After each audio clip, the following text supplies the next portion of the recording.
Hola, buenas tardes. Vamos a esperar un ratito que lleguen algunos compañeros más y comenzamos la clase. Ok, profe.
Ya, vamos a empezar.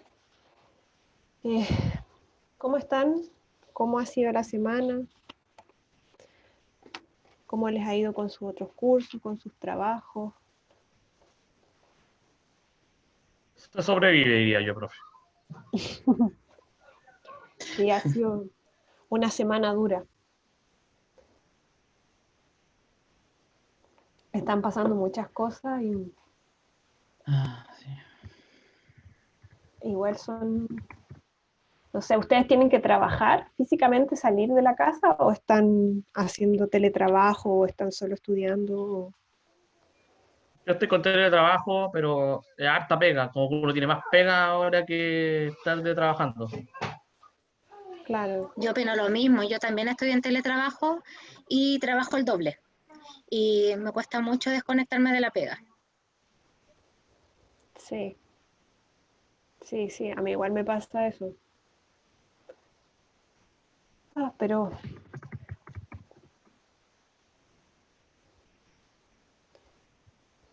Pero bueno, es como una situación igual buena poder teletrabajar y no tener que salir a trabajar. Igual eso es complicado y más ahora en el contexto. Bueno, voy a pasar rápidamente lista, voy a mirar quién está. Ya, Carlos Arriola, Aquí, profe. Claudia. Aquí, profe. Fabián, Presente, profe.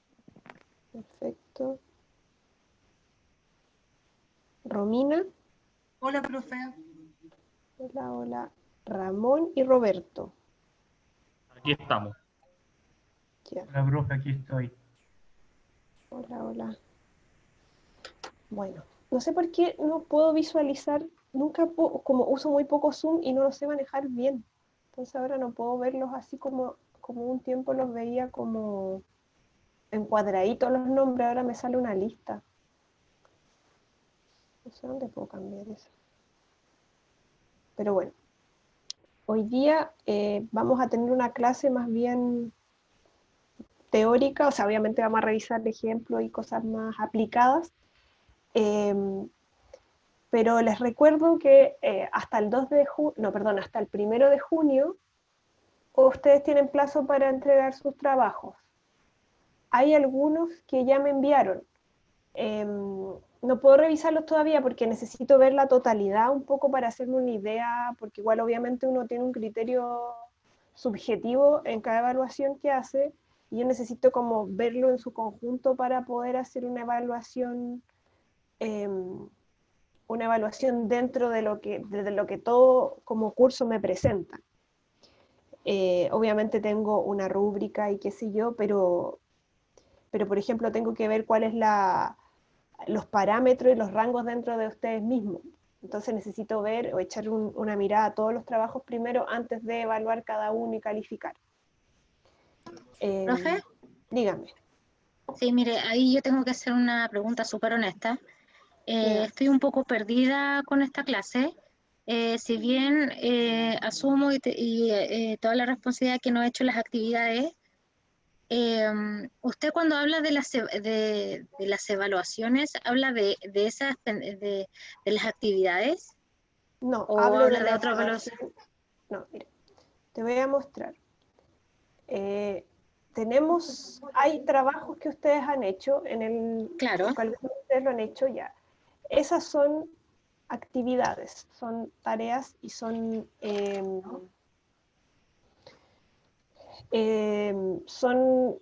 cosas que hemos hecho semana a semana. Bueno, pero no todas las claro, no, si semanas. eso yo lo tengo entendido, claro, sí. Pero ahora la actividad evaluada es hacer una nota de prensa. Mira, ¿estás mirando la pantalla? Sí, profe. Ya, voy a compartir aquí, voy a empezar a compartir que... ¿Se ve esto que estoy mostrando? Sí, Ya, acá en la página del campus virtual, en la del curso, en la unidad 1, está la evaluación 1, que dice nota de prensa. ya, perfecto. Esta es la evaluación que hay que hacer ahora, cuya entrega es el 1 de junio. Aprovechando esto, les voy a mostrar al tiro lo que tenía pensado para el final, que son cuáles son las fechas de las otras evaluaciones.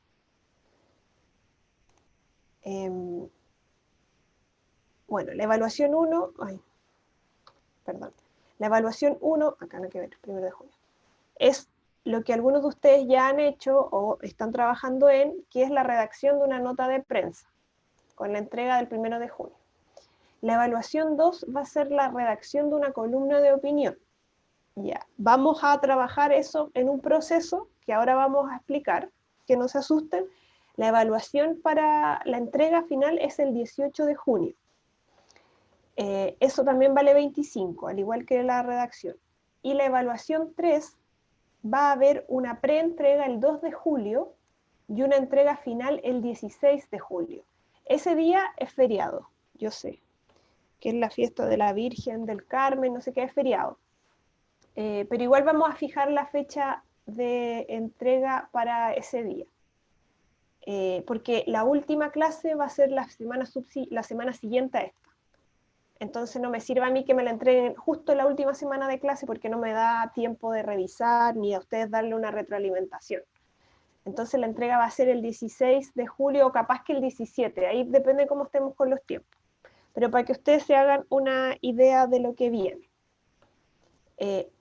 Esta evaluación 3 en total vale 50%, pero vamos a dividir el porcentaje entre la preentrega y la entrega final, ¿ya? En un 20 para la preentrega y voy a ponerlo acá, para que ustedes lo revisen, un 20% para la preentrega y un 30% para la entrega final. Y acá la columna de opinión y la nota de prensa valen 25 cada una, ¿ya? La idea de esos ejercicios que yo hice y que algunos de ustedes estuvieron haciendo es hacer algunas décimas acumulables. Eso yo lo voy a sistematizar en un Excel. Voy a ver quiénes han participado y sumar esas décimas para esta evaluación, ¿ya? Para la evaluación 1. No sé si ahí queda más claro. No solo para Claudia. Claudia era la que estaba preguntando. Sí, profe, no, a mí me quedó súper claro y pido disculpas a mis compañeros, pero de verdad que anda un poquito perdida con este ramo, así que gracias, profe, por la explicación. Ya. ¿Y el resto le quedó claro el tema de las evaluaciones que vienen y eso? A mí igual me queda Sí, claro, profe. Conforme. Ya, perfecto. Ya. Vamos a empezar entonces. Vamos a hablar o vamos a profundizar el tema de las columnas de opinión. La semana, no fue la semana pasada, pues fue la antepasada. La antepasada, que fue la última clase que tuvimos, hicimos una introducción a cómo, de qué se tratan las columnas de opinión, etcétera, etcétera, qué estructura tienen, pero ahora vamos a entrar un poquito más en profundidad en este género del periodismo y cuál es su rol o cómo se utilizan en las comunicaciones institucionales.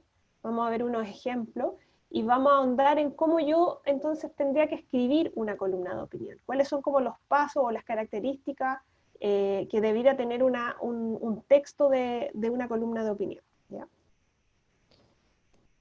Bueno, ya, se está viendo lo que estoy mostrando, ¿cierto? Sí, profe.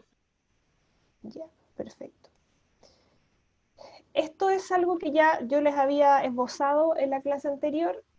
Como ustedes saben, hay tres grandes géneros periodísticos. Uno es el género informativo, cuyo objetivo es, por supuesto, informar. Hay un género interpretativo que tiene un doble objetivo, que es informar, pero también expresar una opinión o hacer una interpretación de los hechos, y una interpretación que, por supuesto, es más subjetiva y es más una perspectiva. Y hay un género periodístico que es el de opinión, cuyo objetivo es netamente expresar una opinión. Si lo vemos en la comunicación de los medios, en los periódicos o en la televisión o qué sé yo, ¿cómo se expresan estos géneros?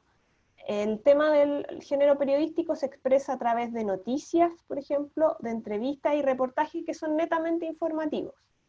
El género periodístico interpretativo, que es algo que ustedes supongo vieron antes, como en Redacción 2 o ese curso, tiene que ver con reportajes y entrevistas interpretativas que tienen ya una perspectiva, que hay ahí una opinión o que va hacia algún lado, que no necesariamente quiere solo informar, sino que entregar una perspectiva de alguna situación, un acontecimiento, un hecho histórico, etc. Y también las crónicas. Y en el género periodístico de opinión tenemos las famosas columnas de opinión, las famosas cartas al director, las editoriales, y otros tipos de comentarios o críticas que puedan tener algún formato y que salgan en los medios. No sé, puede ser una crítica literaria o puede ser una crítica de cine, un comentario por ejemplo, generalmente igual los comentarios tienen como formas de columna, comentario de algún hecho específico que haya ocurrido o algún evento, el lanzamiento de algo, etc. Y cómo estos ejemplos en comunicación periodística, cómo se traducen o cómo se pueden aplicar a la comunicación organizacional. Bueno, ya hemos visto que el género periodístico informativo en la comunicación organizacional o en la comunicación de instituciones o comunicaciones corporativas, tenemos el tema de las notas de prensa, ¿ya? ¿Qué es una nota de prensa? Ustedes ya lo manejan, qué es un comunicado y cómo hacerlo. Eso es una noticia en el fondo, o tiene el objetivo de informar sobre algo que ocurre al interior de la organización o de algún trabajo que se está haciendo en la organización, etcétera, etcétera. En el tema del periodismo interpretativo, también se pueden realizar algunas de estas entrevistas y reportajes en el contexto de una organización, pero es menos usado. Pero, por ejemplo, si yo quisiera hacer una revista corporativa y una revista que quiere celebrar el aniversario de la institución, y voy a llevar una entrevista al director o al fundador de la organización, o un reportaje, o el reportaje central va a ser al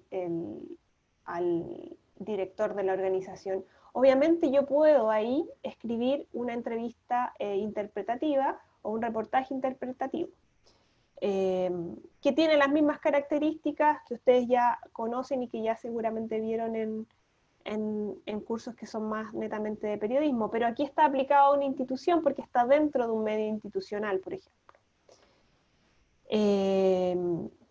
Por ejemplo, podría ser una entrevista que hable sobre las metas o los cambios que están surgiendo en esa organización, y obviamente esa entrevista, sobre todo en un plano organizacional o en el contexto de una organización, va a ser una entrevista positiva, una entrevista que deja bien parada a la organización, ya no va a ser solamente informativa. Eso pasa en la comunicación corporativa, va a ser una entrevista en la que probablemente el director va a sacar a lucir todas las cosas buenas que se han hecho, todos los logros, los proyectos alcanzados. Si es una empresa, obviamente que va a hablar de todos los, no sé, las ganancias que podrían haber tenido, de la innovación, qué sé yo, etcétera. Si es bueno, puede ser si es una organización social o lo que sea, va a hablar de los triunfos, va a tener una perspectiva, va a tener un mensaje más bien subjetivo, no solamente se quiere informar, sino que se quiere informar de lo bueno, porque lo que se está buscando es dar a conocer una cara de la organización, potenciar la organización. Entonces, en ese contexto sí se generan este tipo de productos, como entrevistas y reportajes. Lo mismo, bueno, y en temas de opinión, las organizaciones también utilizan columnas de opinión.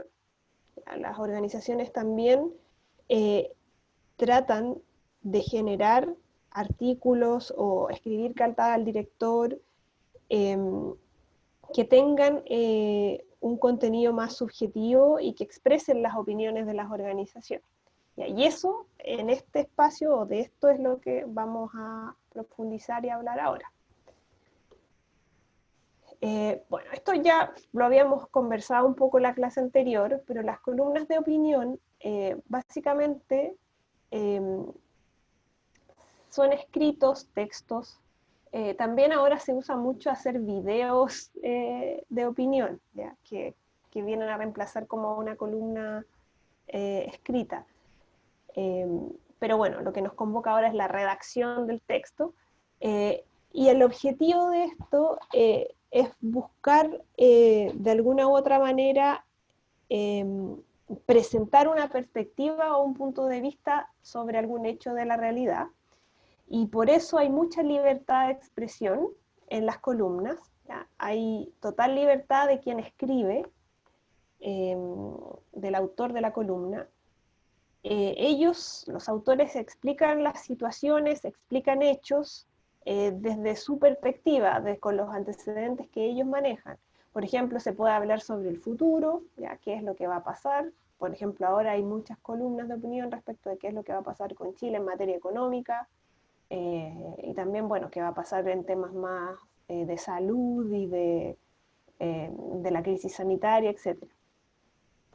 Y sobre todo se formulan juicios de valor, ¿ya? O sea, yo expreso una opinión, yo juzgo lo que está ocurriendo, y eso lo plasmo en la columna. Y acá dice, bueno, y otra característica es que adopta un estilo editorializante. ¿Qué quiere decir esto? Que cuando yo escribo una editorial o cuando un diario escribe una editorial, lo que está esperando es que haya una adhesión a ese punto de vista. Es que el lector, cuando lea, coincida y diga, sí, esto tiene razón. La columna busca algo similar, ¿ya? Busca que el lector se adhiera al planteamiento del autor de la columna. Eso en un sentido básico. Obviamente la columna de opinión, eso puede pasar o puede no pasar. Y hay muchas columnas de opinión que cuando se ejercen generan mucho rechazo.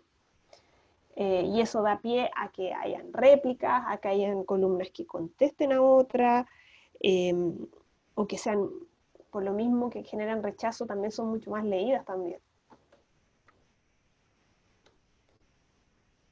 Ya.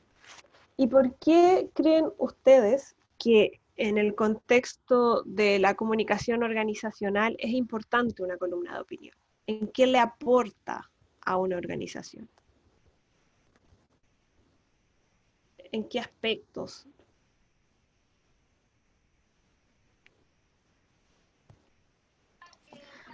¿Podría atribuirle como también a la reputación que tenga la organización? O sea, ¿Sí? o sea, de repente hay ciertas columnas de opinión que igual ponen en jaque a ciertas organizaciones. Entonces, la puede poner en jaque como también puede potenciar a una buena imagen también. Sí, sí, exactamente. La posibilidad de escribir algo y de opinar sobre algo puede potenciar la imagen de una organización. Por ejemplo, si es una organización pequeñita, que no es muy conocida, eh, escribiendo una buena columna de opinión que genera impacto, va a generar visibilidad no solamente de la idea, sino que de la organización. No solamente de la opinión que ahí esté expresada, sino de, hoy, ¿quién lo dijo? ¿Quién dijo esto? Y eso va a contribuir a la imagen de la organización. Obviamente eso es un arma de doble filo, porque si la columna no genera adhesión, genera mucho rechazo, es muy criticada, o se cree que está muy equivocada, por eso es importante lo que vamos a ver ahora, el tema de argumentar bien. Si se cree que es así, eso también le va a jugar en contra a la organización. Y va a ser una organización criticada, a lo mejor van a creer que es una organización que trabaja de manera poco rigurosa, etcétera, etcétera, no sé. Eso va a depender del tema que se aborde, pero va a influir para bien o para mal en la imagen de la organización. Vamos a ver ahora un ejemplo.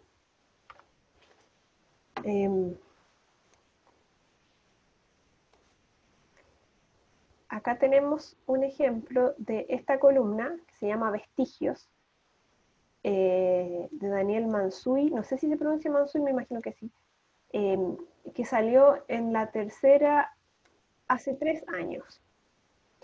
Y es una columna que ustedes también la pueden ver aquí, porque es una columna de un investigador del Instituto de Estudios de la Sociedad. Esta columna, cuando salió, publicada en La Tercera, esta es la publicación original, causó mucho impacto, mucho revuelo, y obviamente dio visibilidad a esta organización. ¿Ya? No sé quiénes son yo, no los conocía, o los conocía ahí como de lejos. Es un centro de estudios independiente dedicado a la investigación y publicación en torno a temas públicos, con fuerte énfasis en las humanidades y ciencias sociales. Busca servir a la sociedad desde el plano de las ideas sobre la base de la subsidiariedad, la solidaridad, el Estado de Derecho y otros principios instituciones que dicen, coherentes con la dignidad de las personas. Ya. Entonces, eso es más o menos esta organización.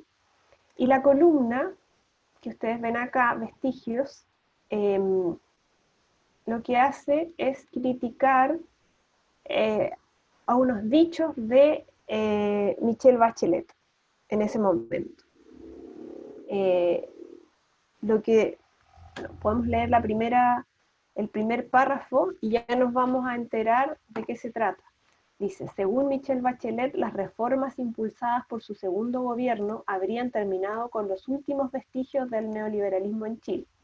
Esta aseveración de la jefa de Estado es un buen síntoma de la desorientación que cunde en nuestro espacio público. ¿Ya?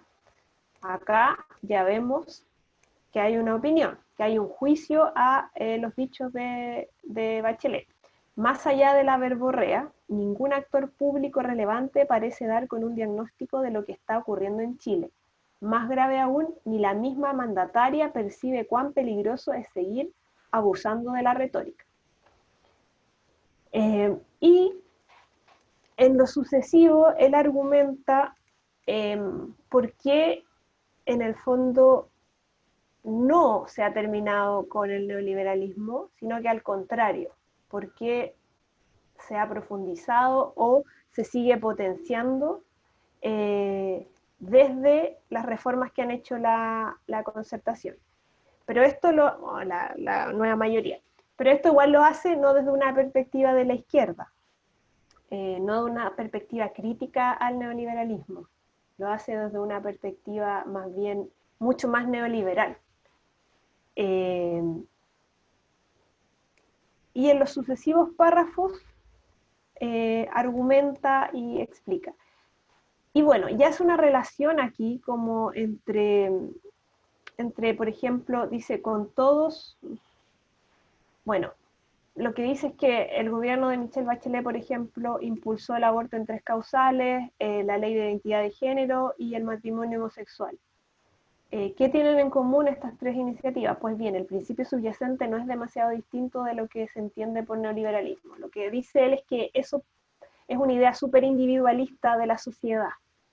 Y critica, en el fondo, critica ese tipo de leyes, y lo atribuye a que en el fondo esas leyes son súper individualistas y eso lo hace para él, o ese es el nexo que él hace con el neoliberalismo. Bueno, entonces todo este contenido fue sumamente polémico y generó réplicas, generó respuestas y generó un impacto y obviamente generó que las personas quisieran saber quién estaba detrás de esta columna, y qué organización o de qué se trataba esta organización, cuál era la orientación, el propósito, etc. Entonces, este es como un ejemplo para mostrarles, ahora vamos a entrar como ejemplo más de los textos, por qué es importante que el tema de las columnas de opinión en el ámbito de la organización o de las instituciones.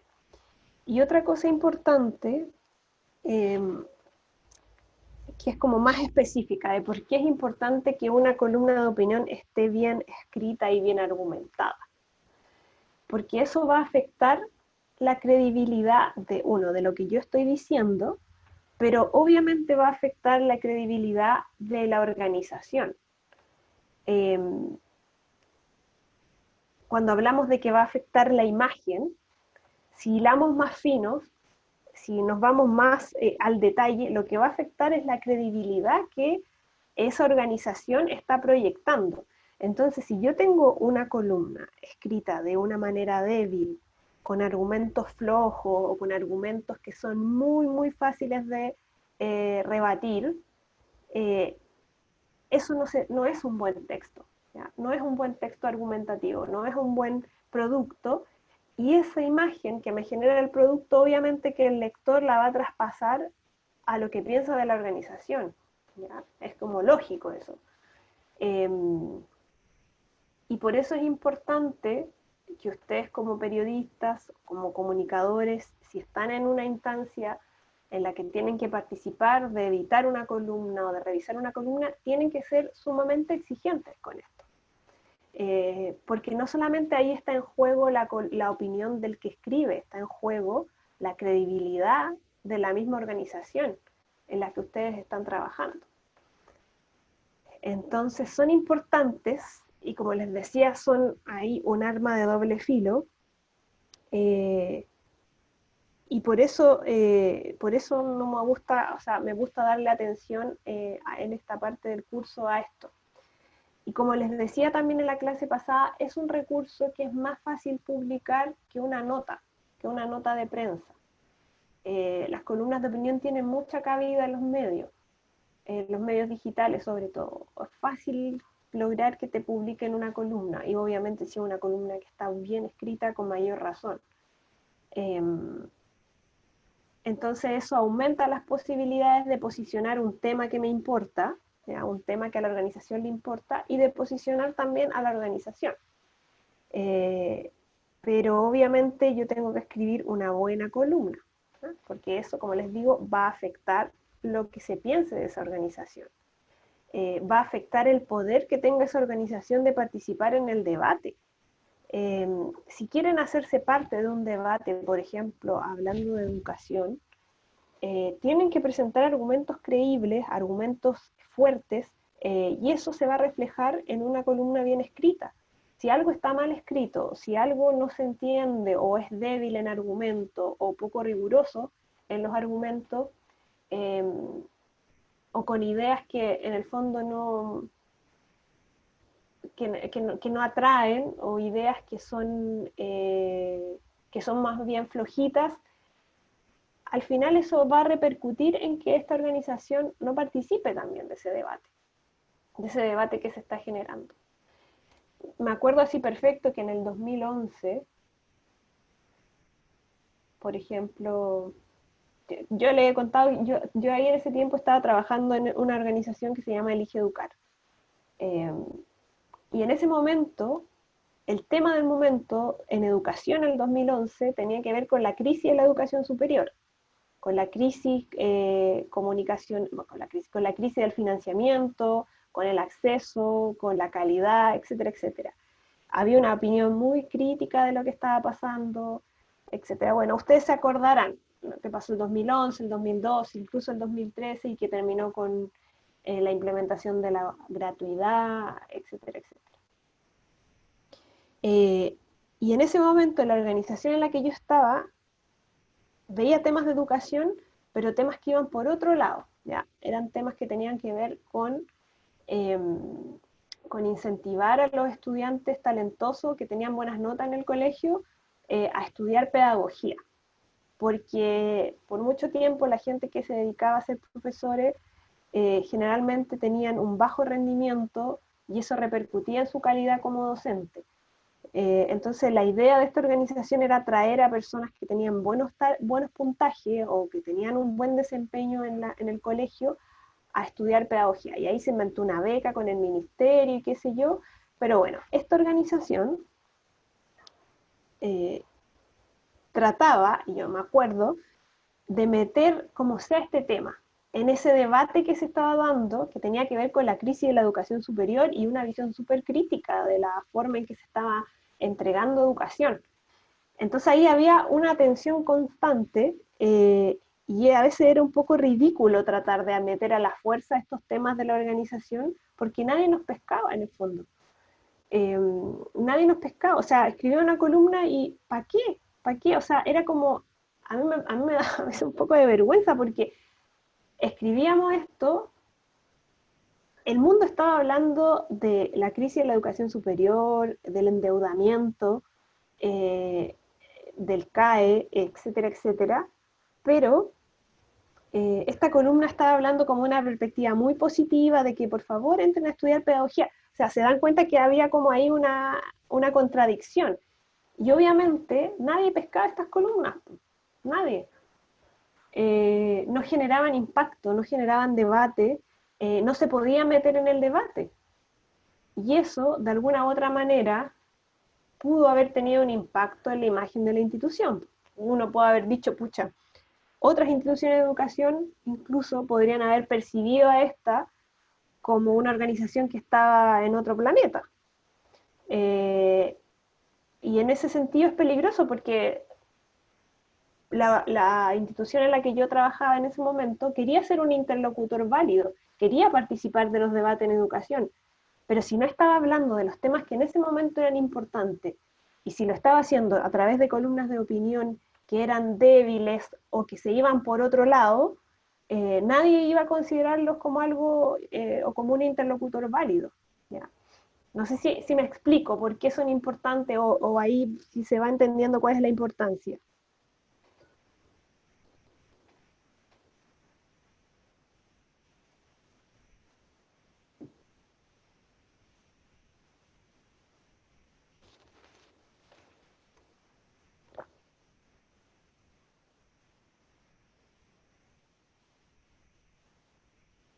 ¿Me escuchan?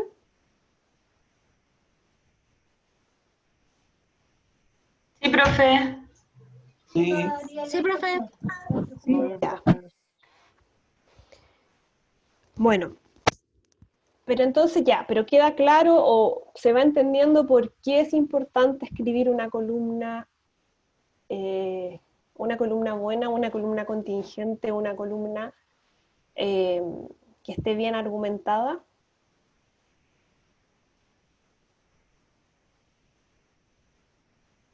Sí, profe. ¿Tienen alguna duda, algún comentario que hacer? A mí el que me llama la atención, profe, por ejemplo, son las columnas del Matamala. A mí él no me gusta, pero sí puedo rescatar que sus columnas dan de hablar bastante en redes sociales, sobre todo en Twitter, profe. Claro, él es un súper buen columnista. Sí, o sea, no, sabe lo encuentro que no es alguien que habla como desde la guata, desde las vísceras, como otras personas. Y eso para mi gusto como que pierde credibilidad cuando se habla mucho desde la guata.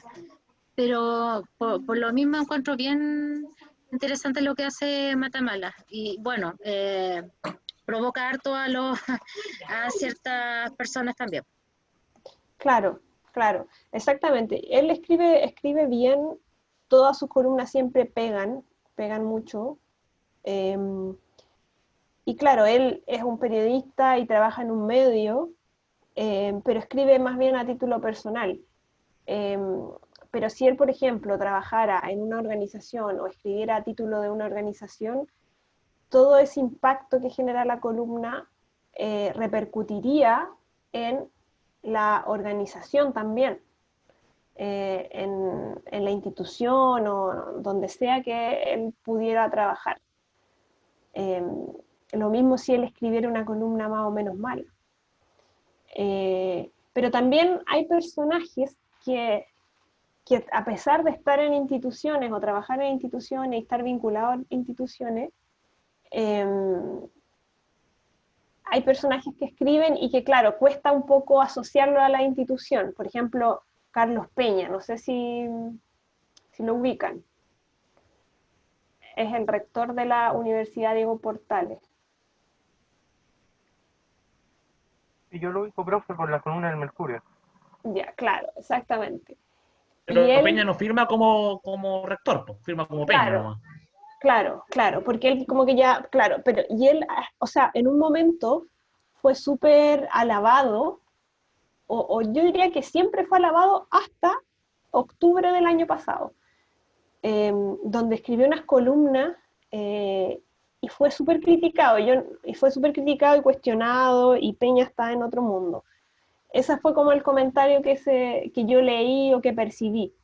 Pero claro, ahí es difícil porque es como un personaje ya, un columnista más consolidado, pues no está tan asociado a la organización o a la institución a la que pertenece, que podría ser que es la universidad. O sea, uno no puede atribuirle eh, lo que él dice o piensa a la institución, ¿ya? Como que él, su persona o su personaje es mucho más fuerte que la institución. Pero eh, en otros casos, eh, el tema de las instituciones a veces tienen más peso que el que escribe. Y ahí, con mayor razón, hay que poner ojo a qué se está diciendo. Bueno, seguimos. Y bueno, entonces, como ya dijimos que es importante escribir una buena columna de opinión, porque eso repercute en la organización, entonces, ¿cómo empezamos a escribir una columna de opinión? Lo primero que hay que tener en cuenta es que la columna de opinión es un texto argumentativo. Cuando hicimos las notas de prensa o los comunicados, no estábamos tratando con textos argumentativos. Estábamos tratando con textos más bien informativos. Entonces, un texto argumentativo. ¿Qué es un texto argumentativo? ¿Y cómo escribo un texto argumentativo? Vamos a ver. Un texto argumentativo tiene el propósito de persuadir y de convencer al destinatario, o al lector en este caso, de un punto de vista en particular, ¿ya? Por ejemplo, yo quisiera escribir una columna y convencer a los lectores sobre el mal manejo de las municipalidades, por ejemplo, o del gobierno central, del mal manejo en la entrega de las cajas de alimentos, ahora por la crisis sanitaria. Ese es un ejemplo, ¿ya?, de un propósito que podría tener una columna. O, por ejemplo, yo podría escribir una columna para convencer o para persuadir a mis lectores o a la ciudadanía sobre la necesidad de reducir, por ejemplo, la jornada laboral, ¿ya?, que fue un tema un tema que se tomó a harta agenda en un momento. Esos son casos. No sé si a ustedes se les ocurre alguno. Vayan pensando porque van a tener que hacer una columna. ¿De qué les gustaría hablar o de qué podrían escribir? Y convencer o persuadir, o también disuadir a algo que ya existe, dejar de hacerlo, dejar de percibirlo así, dejar de pensarlo. Y en este texto argumentativo, la organización o cómo se ponen o se disponen los contenidos es algo elemental. Y el orden, más o menos, o la secuencia es esta. Primero se presentan las opiniones. Estas opiniones se deben defender, o también se pueden rechazar, pero en la mayoría de los casos uno defiende lo que está proponiendo, y rechazar en el caso de que, por ejemplo, la columna que vimos de recién, él rechazaba lo que se había dicho, él rechazaba lo que había dicho la presidenta Bachelet de que estabas más o menos sellando el neoliberalismo, entonces él rechazaba. Entonces se presentan estas opiniones, y estas opiniones tienen que ser defendidas con argumentos, y estos argumentos derivan de una forma lógica en una conclusión, y esa conclusión reafirma la idea central, y la idea central es la tesis que yo voy a sostener. Por ejemplo, si yo quisiera convencer a los lectores del mal manejo de la entrega de cajas, mi tesis podría ser: existió un mal manejo de la entrega de cajas al momento en que se avisó por televisión antes de preparar la logística, por ejemplo. Esa podría ser mi tesis. Y mis argumentos van a defender esta idea que yo estoy planteando. Bien. Entonces, a ver, ¿cómo escribo un texto argumentativo? Bueno, hay que tener en cuenta 3 propiedades de cualquier texto, pero sobre todo, como les decía, en textos donde ustedes tienen que presentar argumentos. Una primera propiedad es la adecuación, y esto tiene que ver con que yo soy capaz de adecuar lo que estoy escribiendo a un contexto y a una situación comunicativa en particular. ¿Ya? Por ejemplo, si yo estoy hablando, como dice aquí, o estoy haciendo un texto para un aviso publicitario en la tele, es distinto que yo vaya a hacer un texto escrito para convencer a alguien en un diario, ¿ya? Entonces tengo que adecuar ese contenido al contexto o a la situación comunicativa, y también a los destinatarios que tengo pensado, mis lectores, quienes van a ser, lo tengo que adecuar. Otra cosa importante es la coherencia. En esto es importante que haya un orden lógico. No he visto como tantos problemas en realidad en lo que ustedes escriben, pero por ejemplo me ha pasado con otros cursos en que presentan textos que se contradicen, por ejemplo, las cuñas que presentan con la información que viene en la nota, ¿ya? Eso no puede pasar, pues tiene que haber una coherencia. Por ejemplo, estuve leyendo hace poco una nota de una chica de otra universidad que hablaba de la importancia de las manualidades para terminar con el estrés en la cuarentena. Pero la cuña con la que ella partía decía que el estrés no existía. Nunca lo explicaba tan bien, obviamente ahí habían errores de redacción grandes, pero parecía a primera vista contradictorio, porque si yo estoy hablando que las manualidades funcionan para terminar con el estrés, pero a la vez me dice que el estrés no existe, era incoherente. Y bueno, ya a eso se refiere esta segunda propiedad, que tiene que haber una lógica ahí. Y tiene que haber una cohesión, y esto tiene que ver con el uso de conectores, por ejemplo, que nos ayudan a organizar de mejor manera el texto. Hay conectores que son un poco más fáciles de usar, por ejemplo, si están explicando algo y tienen 3 razones, dicen, bueno, primera razón, segunda razón, y finalmente, esos son conectores, ¿ya? Que van ayudándolos a ustedes a organizar lo que están escribiendo y también ayudando al lector a entender que ustedes están dando 3 razones, 3 argumentos, etc. Yeah.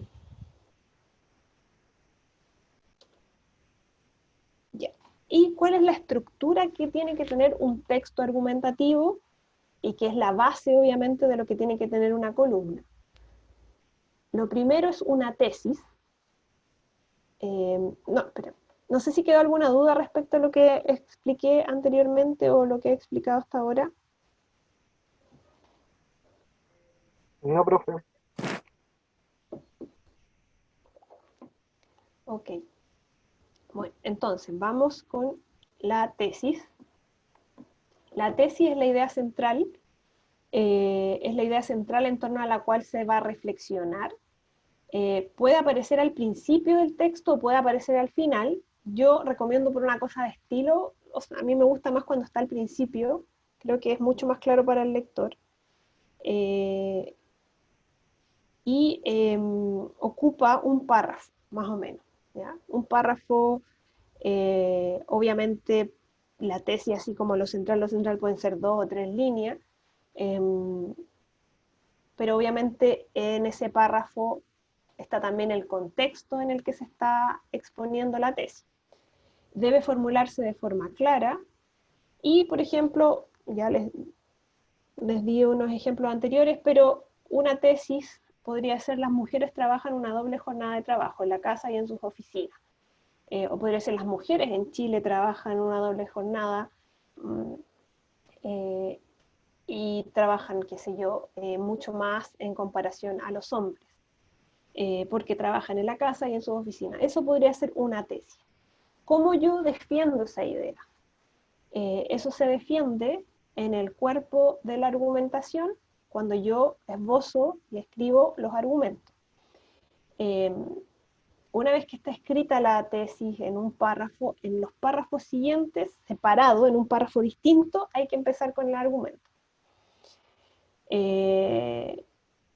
Y lo que se va haciendo es ofrecer estos argumentos, y hay argumentos de distintos tipos, que los vamos a ver en la lámina que sigue, y sirven para dar fuerza a la tesis, ¿ya? Por ejemplo, yo aquí podría explicar con datos las horas que trabajan en tareas del hogar las mujeres. en comparación al hombre, y decir que las mujeres, por ejemplo, si tuviera una estadística, trabajan en promedio 5 horas semanales más que los hombres en las tareas del hogar, ¿ya? Aunque creo que la estadística es mucho mayor que eso. Eso es un argumento para sostener mi tesis. Podría dar un ejemplo, etcétera, etcétera. Y la conclusión, que es la última parte, puede recoger todo este argumento que se ha realizado, todo este razonamiento lógico, y se vuelve de alguna u otra manera a reafirmar lo que se dijo en un principio, ¿ya? Dice, la conclusión recoge un razonamiento lógico derivado de la argumentación precedente, o sea, de todo el cuerpo de la argumentación. Es muy importante que lo que formulemos al final sea coherente con todo lo anterior. De lo contrario, todo el esfuerzo realizado habrá sido inútil. Esto quiere decir que si yo voy a concluir algo, tiene que eso estar relacionado con lo que yo expuse. Acá obviamente una conclusión sería, por lo tanto, en Chile las mujeres desarrollan mucho más trabajo o desarrollan una jornada de trabajo mucho más larga porque trabajan mucho más en la casa que los hombres. Eso se podría concluir de lo que yo he estado presentando. Pero igual pasa que a veces las conclusiones, y es una conclusión mala, equivocada, no tienen que ver con los argumentos. Una conclusión equivocada podría decir, o podría ser que yo exprese, por ejemplo, alguna, a ver, no se me ocurre ahora. No, me pasa a veces que esto lo veo en algunas notas informativas de los que escriben, que hacen como un cierre y es una conclusión. Es una conclusión que no tiene relación con lo de arriba. Bueno, no lo sé, pero me explico en el sentido de que se entienda que obviamente si yo estoy argumentando y entregando argumentos que van en una dirección, la conclusión tiene que ser como la punta de esa dirección. ¿Se entiende, chicos? Sí, profe. Yeah, perfecto. Y bueno, vamos a revisar ahora una columna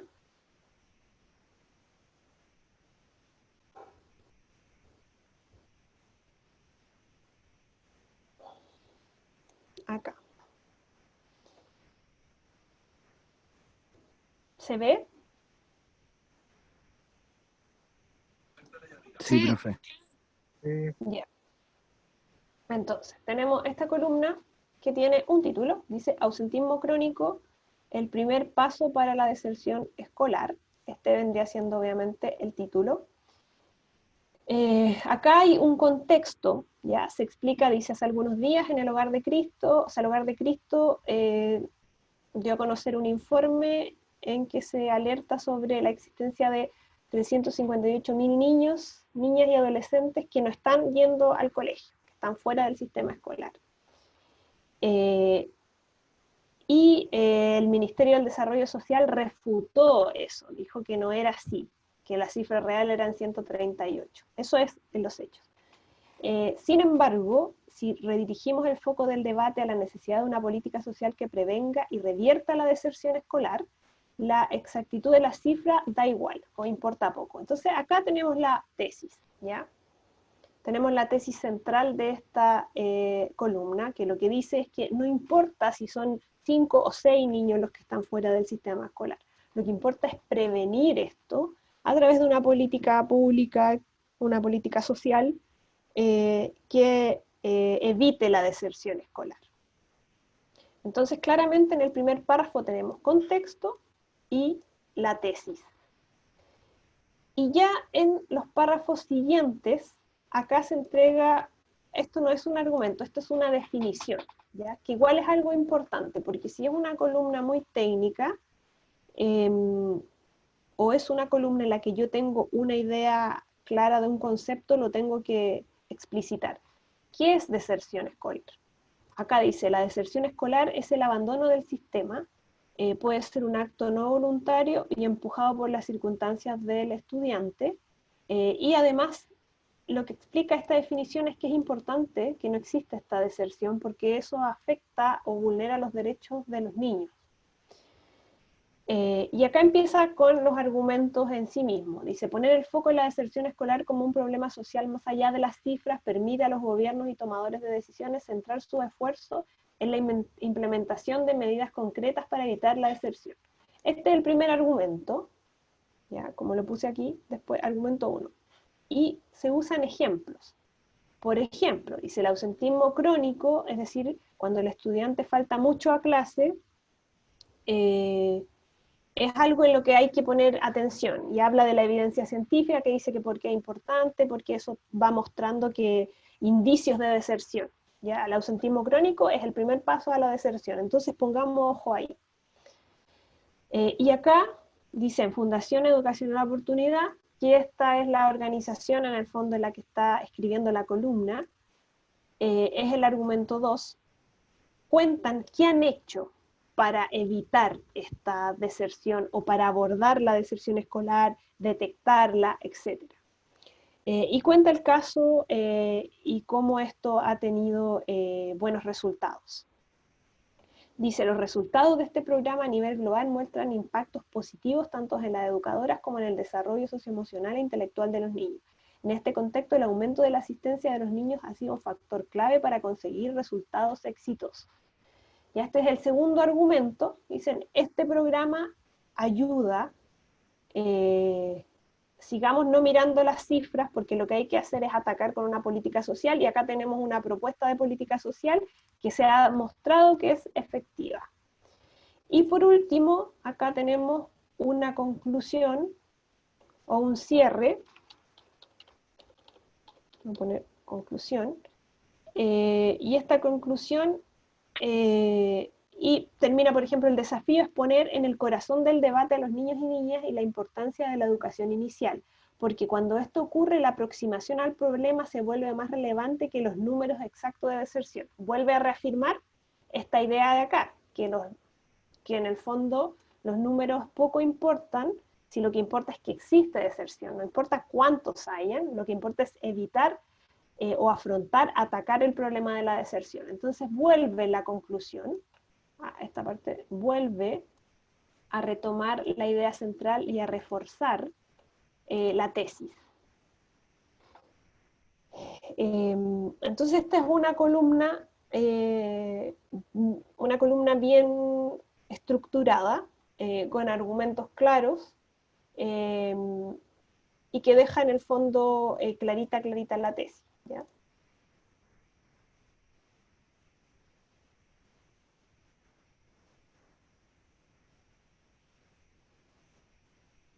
No sé si tienen alguna pregunta.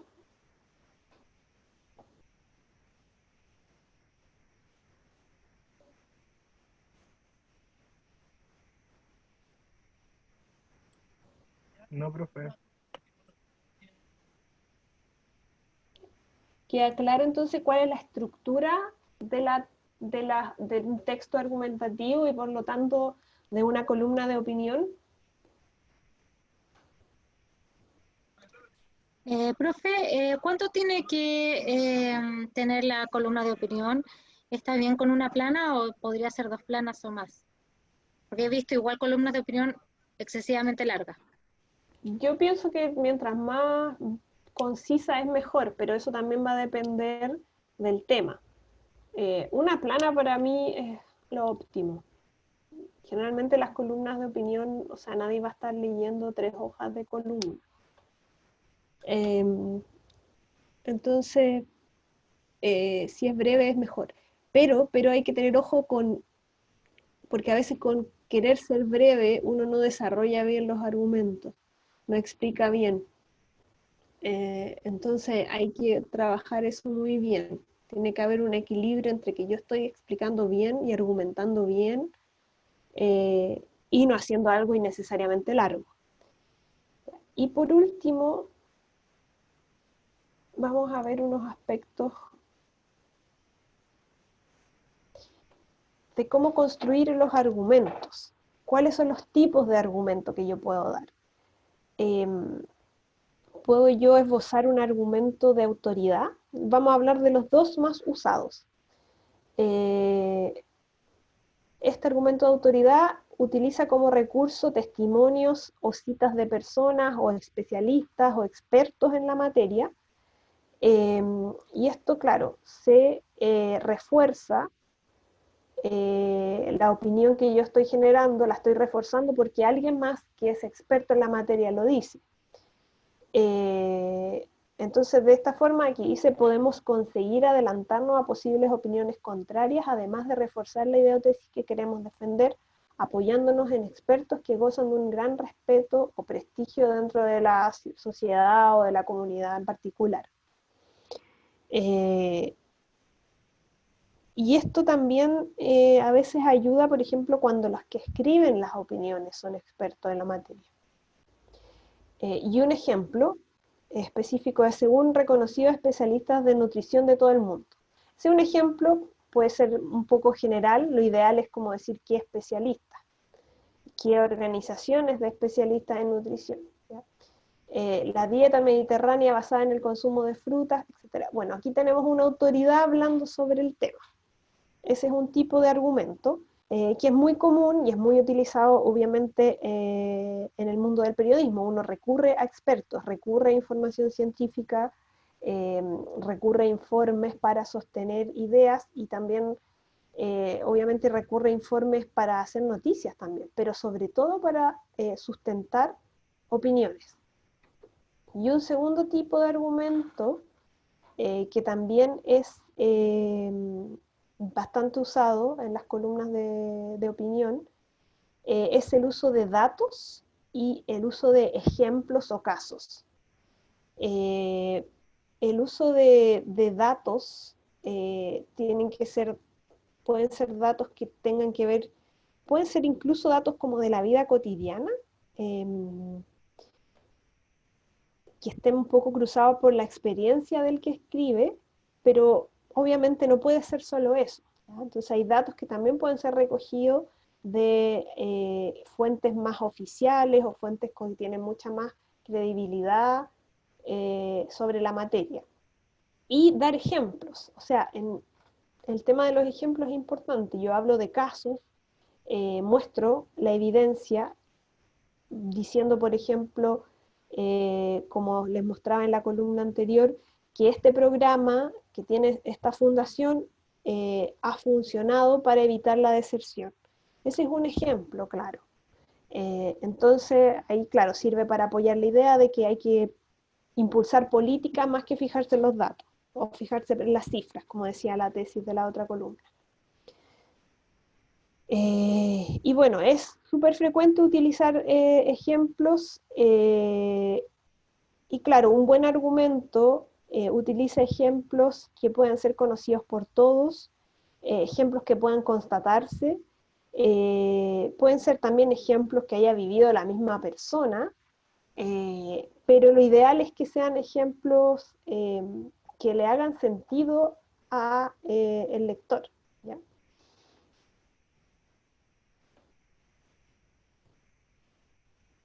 Y para ordenar los argumentos, obviamente estos son como más bien consejos,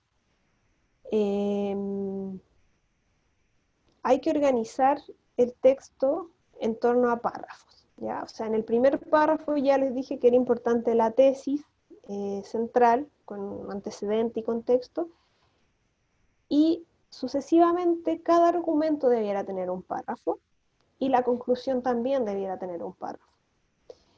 Y otra cosa importante es utilizar distintos conectores para los distintos párrafos que ustedes estén escribiendo.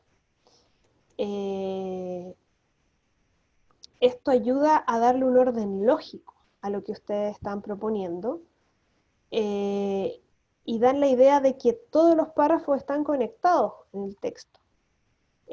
Por ejemplo, ¿qué conectores? Aquí encontré unos que les quería mostrar, o sea, para que se hagan una idea.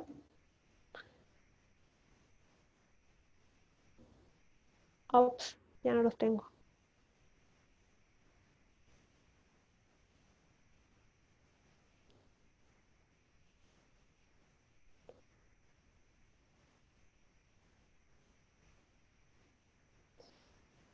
Bueno, ¿qué conectores de párrafo? Ay, no funciona.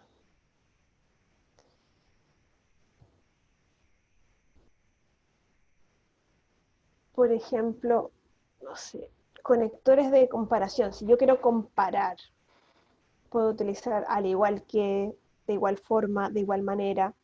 Esto se los recomiendo mucho porque a veces se nos acaba la imaginación con los conectores y empezamos a usar los mismos siempre. El además, que es como lo que, ¿no? El también, que es otro conector. Pero los invito a que puedan buscar otros conectores una vez que ya tengan lo mejor escrito el texto y quieran darle más diversidad al lenguaje, buscar conectores o sinónimos. Entonces, hay distintos tipos de conectores. Si yo quiero comparar, si yo quiero ordenar, por ejemplo, ante todo o antes que nada, o sea, finalmente ya para la conclusión, por ejemplo, por una parte, por otra parte, ahí me sirve para organizar dos párrafos o dos argumentos, conectores para mostrar los ejemplos, ¿ya? Es decir, en otras palabras, esto quiere decir, en efecto, etc. Conectores de causalidad, conectores de adición, ¿ya? Que es el famoso además que yo les decía, igualmente también, ahí pueden ir innovando. Y bueno, esto se lo voy a dejar linkeado en el PPT, lo pueden ver ahí cuando necesiten. Y estilos de redacción, siempre en primera persona, ¿ya? Yo opino esto. Yo creo que esa es la idea de una columna, a diferencia de un texto informativo que está escrito en tercera persona. Entonces es importante eso, esa es una diferencia importante. Bueno, predomina sustantivo abstracto de acuerdo con el tema que se trate, pueden ser teórico o científico, pero eso ya es más relativo. Hay verbos que expresan la voluntad, como gusta, querer, desear, quiero decir, quiero preguntar, quiero manifestar, quiero opinar, etc. Ese tipo de verbos predominan. Bueno, y también otra cosa importante es que acá hay espacio para hacer adjetivos, para hacer valoraciones, ¿ya? Que esto es algo que a veces uno hace en el periodismo informativo de manera equivocada. Acá es el espacio para hacer juicios, para usar adjetivos valorativos como por ejemplo lamentablemente, ¿ya? Ese es un adjetivo que yo estoy valorando, expresando mi lamento con alguna cosa, ¿ya? Es algo que yo he visto y leído harto en notas informativas, pero ahí no caben aquí, en este tipo de género. Y voy a explicarles ahora lo que vamos a hacer como ejercicio. No sé si hay alguna duda.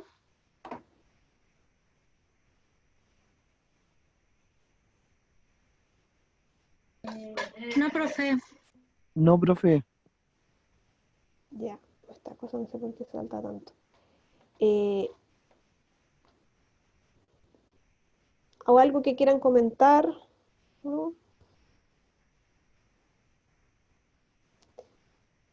Bueno, vamos a hacer, pensando en que el día 18 de junio tendrían que entregar una columna de opinión.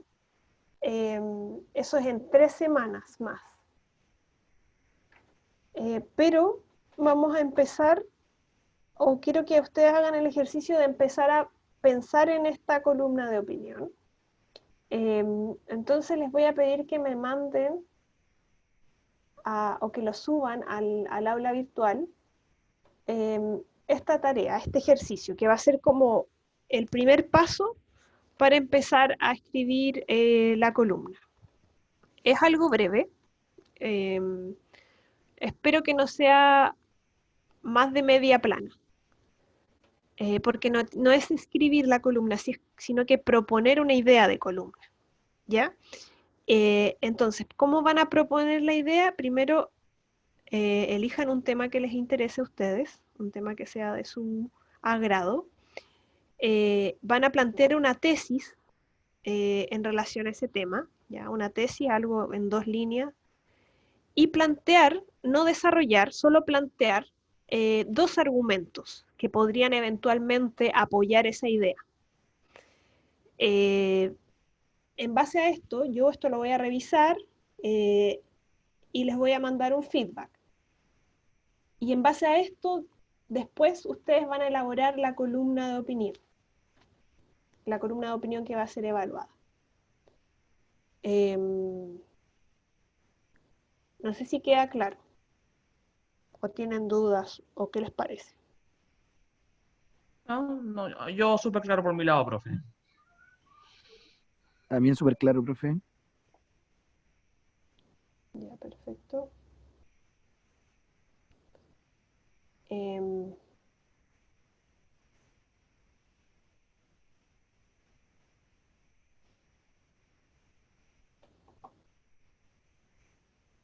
¿Dónde estoy? Ya. Entonces, eso, chicos. Les voy a dejar subida la actividad. Esto es para que vayamos un poco avanzando en la tarea, o sea, avanzando en la evaluación. Y ustedes partan con mejor pie cuando tengan que hacer la columna. ¿Ya? Para que vayan como haciéndose una idea de qué tema y qué sé yo. ¿Ya? No es escribir la columna, simplemente es tirar la idea, la propuesta. La propuesta de qué cosa les interesaría defender, qué idea quisieran defender y con qué ideas de argumento más o menos ustedes creen que pueden desarrollar la columna más adelante. Eso, ¿quién más llegó después? Tengo, a ver, lo voy a anotar a los que, o sea, voy a decir a los que tengo aquí anotado en la lista. Carlos, Claudia, Fabián, Romina, Ramón, Roberto. ¿Quién llegó? Profe, yo, Belén, Belén. Belén Honores. Ya, Y le quería hacer una pregunta. dígame. Con respecto a la evaluación que en primera instancia era para hoy, pero después en el aula, en el campus virtual aparece que es para el lunes.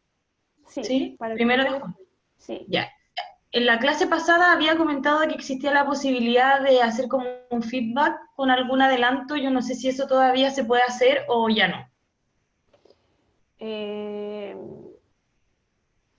Mira, es que estoy, la verdad, honestamente, estoy súper colapsada, Sí, por pero eso pregunto mejor antes de enviarlo o pensé que lo podíamos evaluar como en la misma algunos clase. me Ya, mandaron y les di un feedback. ya, Pero estamos muy encima, entonces no sé si voy a alcanzar a hacerlo tan rápido. ya entiendo. Pero Sí. si quieres, mándamelo y si alcanzo, alcanzo, la verdad. Pero no me Bueno, puedo comprometer a... ya, profe, yo se lo mando ahora igual de todas maneras en caso de que tenga algún momento para Ya, hacerlo. ya, Gracias. ya. Profe, yo no Profe Luis estaba en la Yaulén, lista. Ya, tampoco estoy en la mira, lista. Natalia Ríos.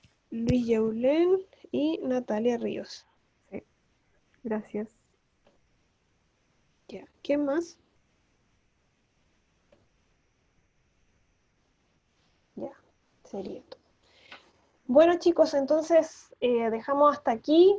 Espero sus tareas en el campus virtual. Les voy a mandar un correo ahí, como siempre, para que lo vean cuando suba la actividad. Y eso es para que ustedes vayan pensando y preparando la evaluación que va a ser el 18 o con entrega el 18. Eso. Nos vemos entonces. Cuídense. Chao, profe, un abrazo. Gracias, profe, gracias. Chao, Chao, profe. profe, que esté bien. Chao, Chao. chicos. Que estén bien. Chao, profe, chao, compañeros, que estén bien. Chao, chao. Chao, profesora, muchas gracias. Chao, de nada. Chao, profe, que esté bien.